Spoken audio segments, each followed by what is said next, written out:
Hi Gemini, Sun, Moon, Ascendant, or Venus. This is Dane, and I'm going to be doing your 2021 Winter Solstice reading for you. Now I ask if this reading resonates with you. Don't forget to like, comment, and subscribe. If you're interested in any of the cards that I'm using, they will be listed and linked in the description box below. Now before we begin this reading, let us clear the energy space, raising our own energy vibration and releasing any negativity. So take a nice deep breath in, exhaling whenever it feels comfortable for you.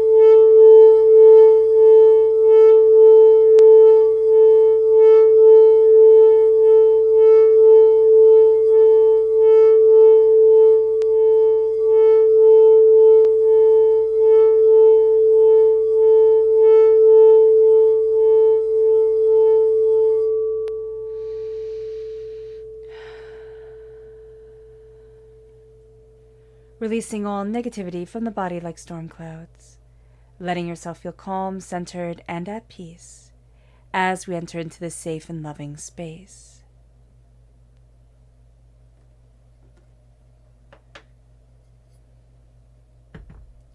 Let's see what the tarot has to say. How will Gemini be affected by the December 2021 winter solstice? Angels and spirit guides, show me clearly. Ooh, these two. Guide this reading and show me clearly, angels and spirit guides. Angels and spirit guides. No, okay. Angels and spirit guides, show me clearly. Guide this reading and show me clearly. Angels and spirit guides. Angels and spirit guides. Angels and spirit guides, show me clearly. Guide this reading and show me clearly. Angels. So at the bottom is our rooted self. The left-hand side is our inner self. The middle, our heart, our emotional self. The right-hand side, the public arena, the public self. So let's see what the cards have to say. We have the High Priestess and we have the Chariot. So we have Cancer energy here at our root. So if we have Cancer within our natal chart, or we're born on the cusp with Cancer, this part of our personality is coming out as a base of our personality, of a foundation of our personality. Then we have our inner self, we have the Empress, and we have the Three of Swords. The High Priestess and the Empress being here means that we are connecting very, very strongly with sacred feminine energy. We're also going to be having a bit of a hard time letting ourselves birth forward our creativity. There's going to be a sense of, I want to, I get so far, but then I'm held back, but then I question, but then I don't. So just being aware of this is going to be very important for us. We have the Ace of Swords, which is God's source spirit, however you see the divine, the universe, handing us a gift of clarity, a gift of knowledge, a gift just for us, because we're represented by the swords in the minor arcana. And we have the Empress coming through. Again, our hearts need to birth this forward. The repeat of the number 3 times, especially 3 repeated in our inner selves, we're really going to see ourselves needing to create, needing to cultivate, needing to move things forward. It moves us to our, what is this? Our public arena self. There we go. The Nine of Swords and the Three of Coins. The Nine of Swords, we're so busy listening to everybody else. We're so busy fearing what might be that we're not living in the moment of what is. So just be mindful of that. And then we have the Three of Coins, letting us create, letting us cultivate, letting us build, letting us honor the 3 aspects of ourselves. In mythologies, it's the maiden, mother, crone, but in our modern time, we can see it as the child, the adult, the wisdom that we become as we mature. And so here, there's going to be such power to us. Are we able to embrace it? Because now we have 4 threes. 4 3s. We're building our foundation on creation. And that's going to be really, really important. And that's going to be huge, during this time on this winter solstice. So let's look at the energy to be mindful of. Angels and spirit guides, show me clearly. We have the Princess of Cups, emotional manipulation. Oh my gosh, here, Gemini, we can be easily emotionally manipulated. Why? We're feeling things so intensely during this time. We're having a creative process. We're taking in the energy around us. We might not be letting it go, like letting it kind of wash through us the way that we should be. It's going to stick more, meaning that if somebody has a problem or somebody's hurting, we're going to want to fix it. And what Spirit is really saying here is that we have to let people walk through their own problems, not being mean, not being cruel, not being, anything like that, but really saying, you have to develop who you are. I can't live your life lessons for you. I can't teach you what you're not hearing, what you're not learning. And that's going to be something that's very hard for us because this person has a very childlike, take care of me mentality. They might not be a child at all, but there is this sense of, I need you. I need you to help me move forward. And what Spirit is saying here is like, yes, but you also need you, Gemini, to help you move forward. Now let's look at our chakra energy. Angels and spirit guides, show me clearly.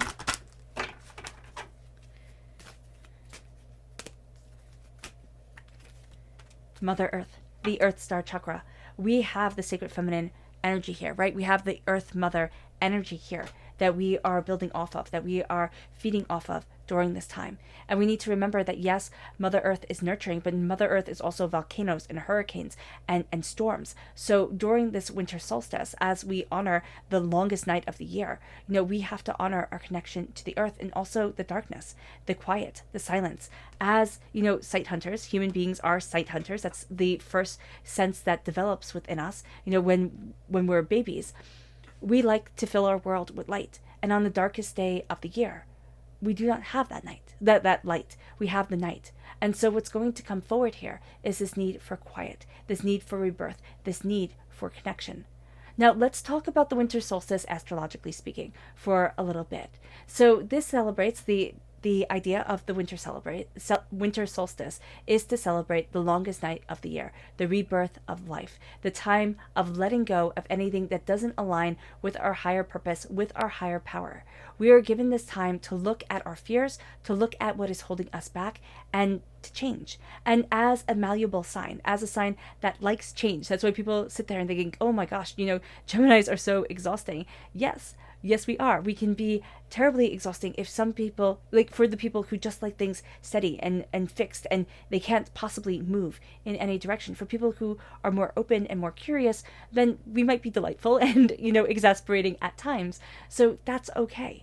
But what we're going to feel here is this energy towards change, this energy towards rebirth of happiness and connection and intensity. We want to let ourselves shine. Now, what's going on astrologically here is that we're really feeling the energy of Saturn and Uranus, which is making a conflict between the authority of Saturn and the freedom of Uranus. We're going to love the freedom of Uranus. That's it. We're going to sit there and just think, you know what? I just want to be free. I just want to express. I just want to create. We are going to have some difficulties around giving ourselves permission to create, or, letting ourselves create and not saying that it has to be perfect. So just be mindful of this. And why we're having a difficulty with the energy of Saturn and Uranus is because on the 20th of December, we have Mercury semi-sextile Saturn, and we also have Mercury trine Uranus. We're ruled by Mercury here, Gemini. So Mercury comes in, and Mercury is all about talking. It's all about communication. So it brings the power of Saturn and Uranus to the forefront of our minds. When we're embracing the winter solstice, this longest night of the year, what we are embracing here is this connection with this energy of, do I embrace authority or do I embrace freedom? Or how can I find the balance between the two? Because we also have Saturn squared Uranus on the 24th of December, on Christmas Eve, which is this conflict between the two of them coming forward. So again, we're having this energy just build around us and build around us, and it makes for a bit of tension, but it makes us astoundingly curious. Like, how do I move forward? How can I embrace what I want? How can I open up new doors? We're actually going to see this more as an exciting challenge than as some sort of drudgery. Now, this is again being amplified because the sun is moving from Sagittarius energy into Capricorn energy, and Sagittarius energy is the outspoken, optimistic, extroverted sign that it is, has that all that energy forward. Sagittarius is also our sister sign. So we can find the time of Sagittarius to be challenging, to be, push our buttons like only a sister can, that type of energy where it's like, if you have a sister, they could be our best friends, our, greatest confidants, and they can also be the people that we want to just absolutely like lose it with. So just be aware of this. And the energy of Capricorn is hardworking, responsible, and ambitious. It's much more, get grounded, see what has to be done, and keep on, pushing through, even if it's hard, even if it doesn't feel right. You just keep on pushing forward. And for us, Gemini, during this time, that's going to feel wrong. It's going to feel wrong to sit there and say, it's going to be responsibility over freedom. It's going to be reality over dreams. We need to find a balance of the two, or else this is going to feel like we just got our wings clipped, and we just got put in a cage. So that's going to be something that we really have to take honestly and really have to step back and realize is very real for us, because we don't like that. We want to be the butterfly going from flower to flower, the bee going from flower to flower, expressing and experimenting and seeing, not in a harmful way. We have to remember not to have it have harm to us, but in a way that lets us see so much more than we thought we wanted to see, express and understand, and just take it all in and not be in the box. We're really going to not like the box that the world says, like, this is what success looks like, this is what prosperity looks like. We want to break the mold. And especially as we're entering into 2022, the angel number of 222, the time of new beginnings, this is going to be a time where we want those new beginnings. And the high priestess, right here, Gemini, we're looking at things and it's like, I'm seeing things real for me for the first time in a long time. I'm seeing what I need. I'm seeing what I want. I'm seeing what is alive for me and what is a truth, what I deeply am connected to and what I don't want to be connected to anymore. That becomes really freeing. It can also be really scary for us. We're seeing things truthfully, not how we wish they would be, not how we hope they will one day be, not how we, hope this person will wake up and finally see the light type of thing. We're seeing it for how it is, or go to work and finally feel like, we're accepted or appreciated. We're seeing things for how they are. And either we accept the reality of it. Well, no, we always accept the reality of it. That's going to be very important. But what we have to do also is look at our dream and say, how is this moving me forward? Now, again, jobs don't have to be our life calling. It can be a job. It can put food on the table, right? It could have money in the bank account, and it keeps the lights on, and that's admirable. And we need to take that Capricorn energy of responsibility and say, this matters. This matters to me, and I'm rewarding myself for it. But we also need to let the dreamer come forward. And we need to see our dreams because we've hidden them away. And it brings us to the Chariot. If we don't embrace our hearts, if we don't look at the subconscious and conscious side of ourselves, Gemini, especially as a twin, represented by the twins in the zodiac, it's going to be so hard because the twin is the subconscious and the conscious side of us. We live in that energy daily. And that's why this world can be so frustrating to us. That's why people can sit there and say, oh, we flits. We don't. We know when it's right. We know when it's wrong. And we don't really see the point in staying in the party once it's done. Once we've finished having fun, what's the point of it? That's going to be the energy that we really feel here. And it's really, really exciting. I'm very excited for it, but it can also be complicated and intense. So I don't want to diminish that at all for us. Here we are charging forward. Here we are realizing that, the charioteer is a person of great skill, of great accomplishment, and we are of great skill and great accomplishment, even if we don't see it right now. It brings us to the Empress. It brings us to birthing forward our dreams. Now, our dreams, this could be literal birth. This could also mean, intense fertility, so just be mindful of that during this time. But this is also going to be a sense of I'm bringing forward what I have dreamed of, what I have longed for, the time of new beginnings, the time of 2022 is a time for me to embrace what I need, what I want, what I desire within my life, how I'm moving forward for the person that I am. and I can't hold this back anymore. And yet we've been scarred. We've been scarred because that's what life is about. It's about scars. It's about heartbreaks. It's about pains. It's about disappointments. It's about laughter and joy and beauty as well. But here with the scars, we need to name them. We need to look at it and say, no, I'm not being ruled by this pain. I'm not being ruled by this hurt. I'm not being held back by this anymore. We take the swords out. And as we take the swords out, we start to be able to heal. We say, this is, my parents not believing in me. This is the relationship where they said I'll never be anything. This is the pain that I've been living with for so long. But I'm not letting it define me anymore. And it brings us to the Ace of Swords. It brings us to cutting through doubts and fears and negativity. And I laugh because it's like it brings us to freeing ourselves.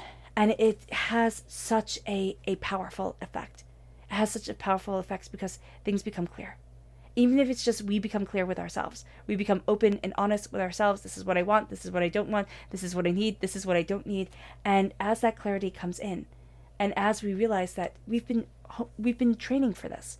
We're ruled by the swords in the minor arcana, but the swords are the weapons of nobility, and they're the only weapon in the tarot.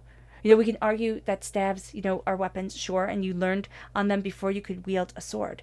But a commoner could use a staff. They could. It wasn't against the law for them to have a stick. It just wasn't. That would be silly. But it was against the law for them to have a sword, and that was punishable by death. So when you have pictures in medieval times of uprising of peasants, and they hold pitchforks, and they hold shovels, and they hold other things like that, I used to think, oh, well, that was just kind of like an allegory to let yes, they're poor, or they don't have the money for weapons, right? But it wasn't.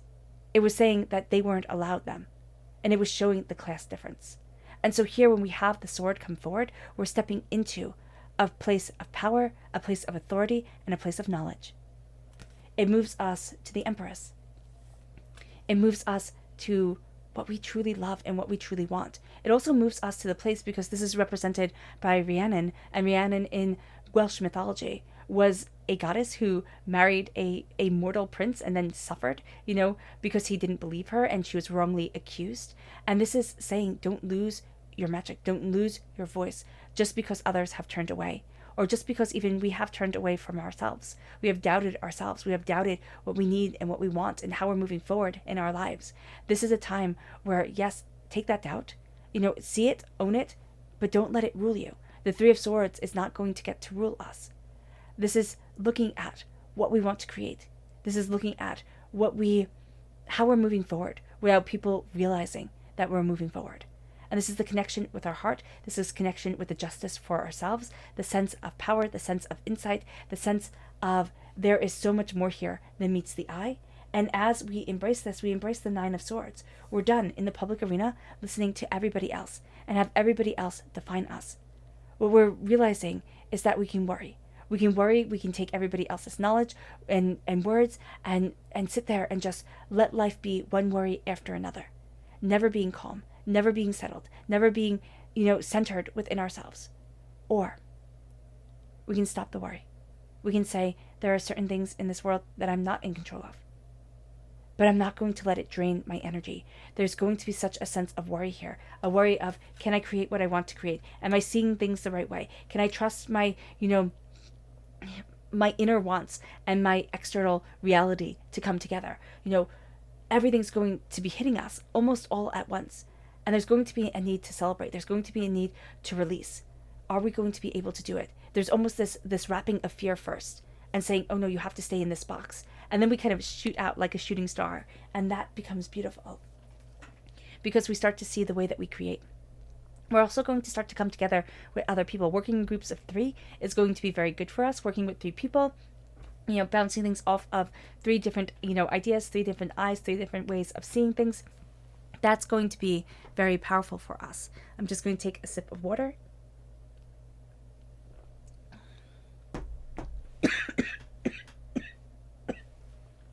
Excuse me.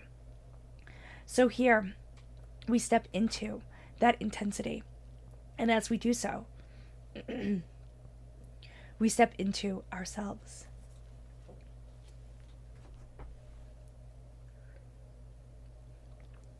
This moves us to our subconscious energy to be mindful of.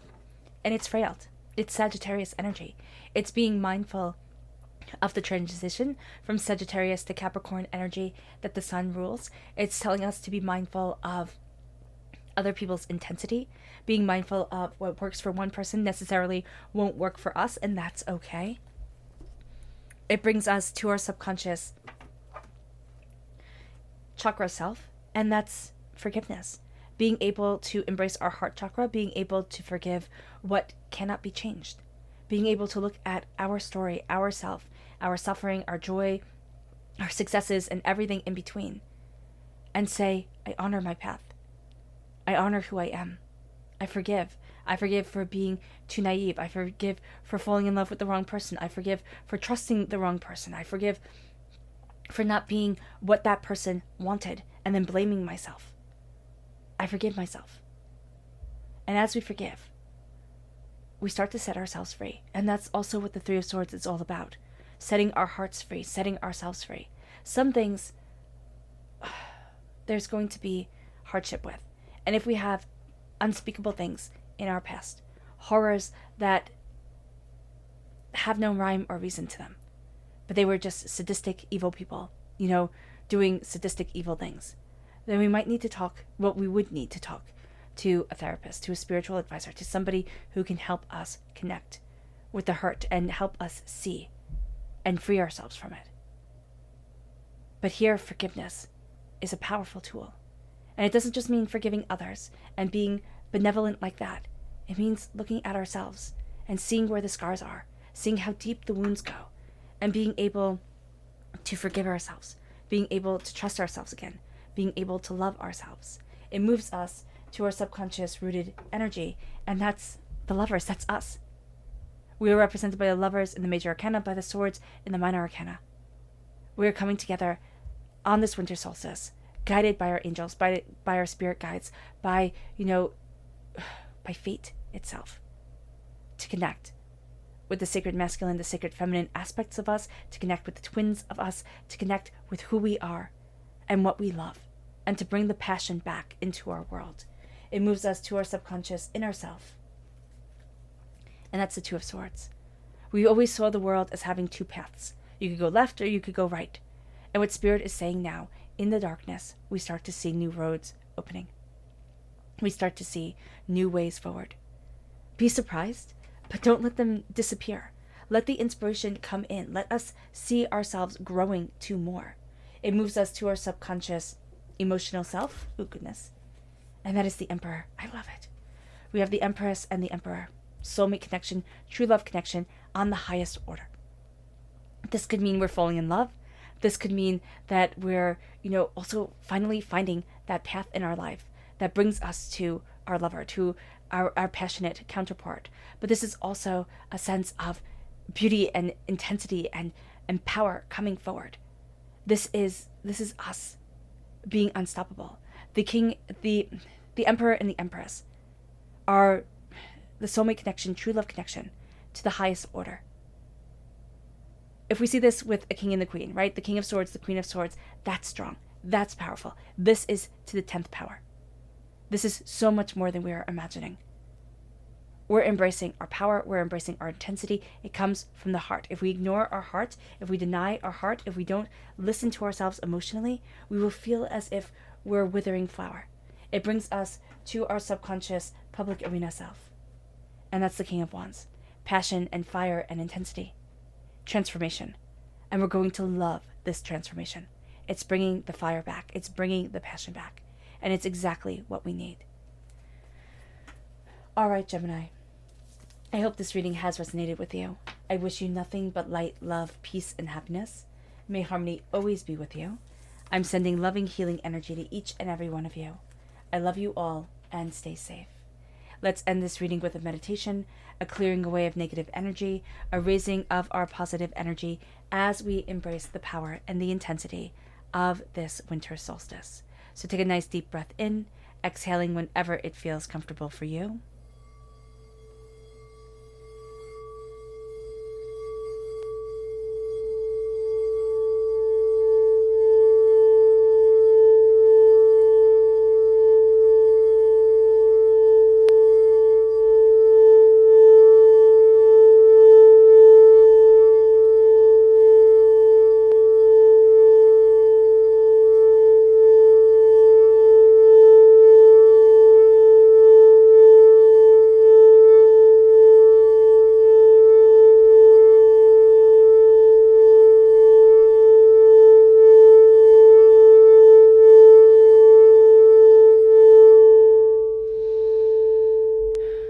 May you move forward in peace and in harmony, Gemini, and may you have a blessed winter solstice.